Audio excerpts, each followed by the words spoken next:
CSS का पूरी जो जर्नी है वो टूई ढूंढने की है। मेरे हाथ चो डंडा होवे ते टूई मैंने लभ जावे ते ओदे चो मैं डंडा दे छड़ा कि मैं First, a Tui is searching for a डंडा। ठीक है, और जब आपकी टूई को डंडा मिल जाएगा तो फिर उसके बाद आप एक नई टूई ढूंढेंगे जिसमें आपने वो डंडा देना। तो थर्ड वर्ल्ड कंट्रीज में जो गरीब माँ बाप हैं वो अपने बच्चों को ह्यूमैनिटीज पढ़ने की तरफ क्यों भेजेंगे? नहीं भेजेंगे, उनको पता है उसका उतना स्कोप ही नहीं है। तो या तो आप either you go into humanities out of rebellion, हाँ, या यू आर वेरी प्रिविलेज्ड कि आपके दो बहन भाई डॉक्टर बन चुके हैं एग्जैक्टली, और आप पे रिस्क ले सकते हैं आपके माँ बाप। तो व्हाट इज योर केस? यार मेरे पास तो it was a good question. It was a good question just because के my sister is a doctor. मैं इंजीनियरिंग मैंने की, लेकिन मेरा इंजीनियरिंग में कोई इंटरेस्ट नहीं था। तो my parents like gave me this freedom कि ह्यूमैनिटीज़ पढ़नी है तो मैं आगे सीएसएस सिविल सर्विसेज और उन चीज़ों में चला जाऊंगा, जड़ा कि उन्होंने को नहीं पता कि मैं को नहीं जाना। अच्छा। तो वो उन्होंने इस लालच के साथ मुझे इजाज़त दी, वरना मुझे भी इजाज़त ना मिलती, क्योंकि मुझे एक टाइम पे इस तरह भी पुश किया गया कि तुम्हें प्राइवेट मेडिकल करा के इंजीनियरिंग के बाद तुम बायोलॉजी का एक पेपर दे के मैथ्स की जगह तो चाइना चले जाओ एमबीबीएस करने। तो मैंने कहा कि मैं नहीं जा रहा। तो वो उनको सिर्फ इस वजह से ये लालच था कि मैं सीएसएस कर लूँगा, अफसर लग जाऊँगा, तो वो सारे ਜਿਹੜੇ गुनाह मैं पैड़ो कीते नु माफ हो जाने। लेकिन सीएसएस इज लाइक गरीबों का हज।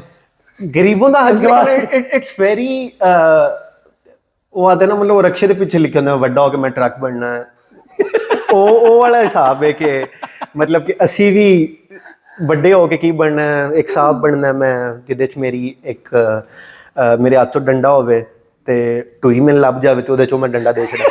तो वो सीएसएस का पूरी जो जर्नी है वो टूई ढूंढने की है कि मैं असिस्टेंट कमिश्नर लगा किसी जगह ते मेरा प्यो भी पिंड चो किसी दी डूई डंडा देवे ते मैं भी किसी दी डूई डंडा देवां। तो वो पूरी it can be sum up like that पूरी journey. So is danda searching for a टूई, डंडा सर्चिंग फॉर अ टूई। First you are searching for a danda because someone first a टूई is searching for a danda, ठीक है, और जब आपकी टूई को डंडा मिल जाएगा तो फिर उसके बाद आप एक नई टूई ढूंढेंगे जिसमें आपने वो डंडा देना। ओह, सो सीएसएस का सारा आपने समुद्र कूजे में बंद कर दिया है यार। इसी तरह हाँ, लाइक टूई एंड डंडा इन यार वो इसको मजीद ऐसे भी एक्सप्लेन किया जा सकता है कि आपके पेरेंट्स का क्या दिल है कि आपका बेटा जब गांव में आए तो 10 बंदे बैठे हों उससे बात कर रहे हों कि आपने कि ਤੁਹਾਡਾ ਮੁੰਡਾ ਆ ਗਿਆ ਸਾਨੂੰ ਥਾਣੇ 'ਚ ਕੰਮ ਹੈ, ਸਾਨੂੰ ਫਲਾਣੀ ਐਪਲੀकेशन ਤੇ ਸਾइन कराना, ਸਾਡੀ ਜ਼ਮੀਨ ਦਾ ਰੌਲਾ ਪੈ ਗਿਆ ਉਹਦੇ ਤੇ, ताकि 50 बंदे बैठ के आपके बाप दादा कज़न सबको जितने हैं उनका तरला कर रहे हो कि देखो काम तो करा दो। इसके अलावा यूटिलिटी उस तरह है नहीं, लेकिन सीएसएस जो करते हैं इतनी मेहनत करें, वो माइंड कर जाएंगे पॉडकास्ट देख के, ये वाला क्लिप देख के कि यार ये तो सीएसएस को बिल्कुल ही फजूल चीज कह रहा है, हालांकि इतनी मुश्किल से पास होता है, लोगों की स्ट्रगल है। नहीं, कुछ तो मैं उस पूरे प्रोसेस को निगेट नहीं कर रहा कि वो स्ट्रगल नहीं है या वो बहुत मुश्किल है।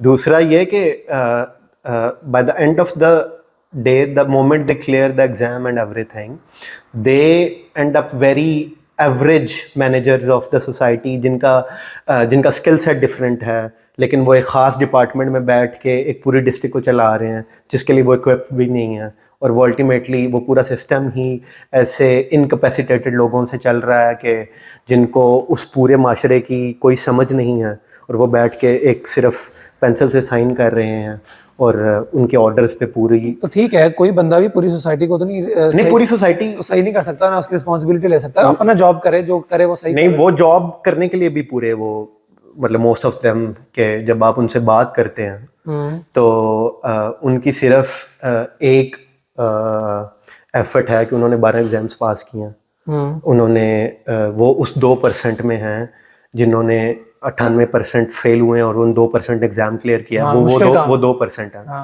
उन्होंने वो इन अ वे प्रिविलेज्ड भी हैं कि वो 2 साल 3 साल तक एक पर्टिकुलर एग्जाम बैठ के देने के लिए अगर फाइनेंशियली पास नहीं होता दोबारा दें। तो मतलब मंडी भाउद्दीन इस वजह से इस पूरी डिस्कशन में दोबारा से इम्पोर्टेंट है कि उधर मेजॉरिटी जो पेरेंट्स हैं या मेजॉरिटी लोग हैं, उनके बच्चे लाहौर या इस्लामाबाद बैठे हुए हैं जो 4-4, 5-5 साल से सिविल सर्विसेज और इन चीज़ों की तैयारी कर रहे हैं, और वो सिर्फ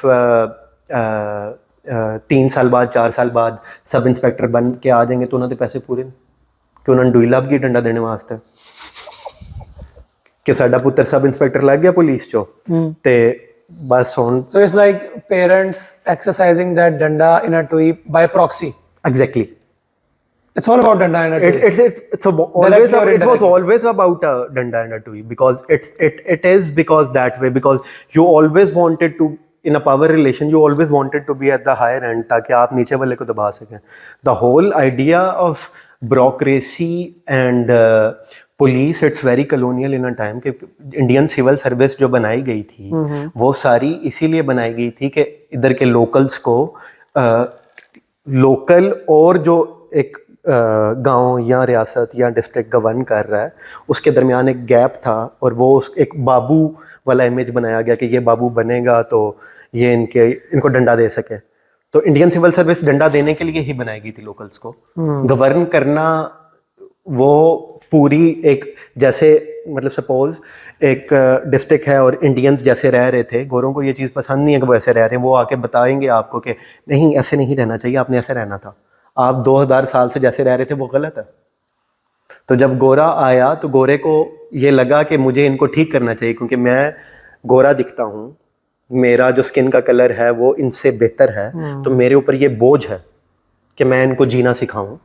तो उन्होंने आपको एजुकेट करने के लिए पूरी कलोनियल कहानी यही है कि आपको आपने ऐसे बिहेव करना है, आपने ऐसे कपड़े पहनने हैं, आपने ऐसे उठना है, ऐसे बैठना है. तो वो यही कहानी आपको सिविल सर्विसेज में रिप्रोड्यूस होते हुए मिलती है कि असिस्टेंट कमिश्नर को आप डायरेक्टली नहीं मिल सकते, पहले 10 दरवाजे हैं, 10 दरवाज़ों में से आपका पहले मुंशी को मिलना है, फिर उसके अगले मुंशी को मिलना है, फिर उससे अगले मुंशी को मिलना है, और उसका आपकी सोसाइटी के साथ ताल्लुक ही कोई नहीं. जो माशरे में जो एक ऑफिस में बंदा बैठा हुआ है उसका सोसाइटी के साथ कोई ताल्लुक नहीं है. वो जिस सोसाइटी को गवर्न कर रहा है उस सोसाइटी में उसका उठना बैठना ही नहीं है. उसका उठना बैठना एक इंतहाई एलीट, एक इंतहाई he has worked for it, he's earned it. मतलब just being a devil's advocate. नहीं मतलब मैं उस पूरे वो बेशक किसी बंदे ना मिले, मैंने तो कोई इतराज नहीं, लेकिन प्रॉब्लम यह है कि what the job demands, his character, his effort is very contradictory to that. जो उसको उस पोजीशन पे रह के करना चाहिए वो नहीं कर रहा. वो करे जी कोई दिल लो देना, मैंने क्या करना, उसका काम है पॉलिसी मेकिंग इन एडमिनिस्ट्रेशन. उसका काम ये तो नहीं है कि वो जाके ग्राउंड, वो भी नहीं हो रही ना, वो इस वजह से नहीं हो रही. अच्छा, क्वाइट रिसेंटली अर्ली 60s में या 70s में जो लोग पॉलिसीज लिखते थे या एक पूरा लेटर या मेमो लिखा जाता था कोई भी लॉ बनाने के लिए, most of the civil servants can't do that. They can't write one coherent paragraph of English in a policy oriented language. तो वो बहुत बुरी तरह एक्सपोज हो रही है हर चीज. So like you think all this CSS or civil service? नहीं, all, not all of them. Obviously, जैसे most of them. जैसे लोग डॉक्टर्स को बहुत सी चीजें कहते हैं, not all doctors, not all men, not all civil servants, but like generally, you think this culture of civil service is more of an extension of colonialism? It was a very colonial institution. अंग्रेज ने बनाया तो वो उसी चीज, मतलब अंग्रेज जब गया है तो पोस्ट कलोनियल दुनिया में जिसमें अभी हम रह रहे हैं, जो हमारी स्टेट है, तो यही मॉडल है. तो ये it was a colonial model. तो ब्यूरोक्रेसी के बगैर कौन सी मुल्क चल रहा है? नहीं चल रहा, क्योंकि कोई भी मुल्क ऐसा नहीं था जहाँ इन्होंने रूल नहीं किया.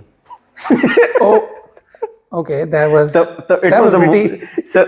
that was basically they ruled all over the world. मतलब चाइना वगैरह, China was entirely a different उनका scene. तो चाइना में भी ऐसी होंगी, ऐसी हायरार्की और हायरार्कीज हैं, मतलब अथॉरिटेरियनिज्म की हायरार्कीज हर जगह पे हैं. मतलब वो आदमी टुई मारने का तरीका वखरा.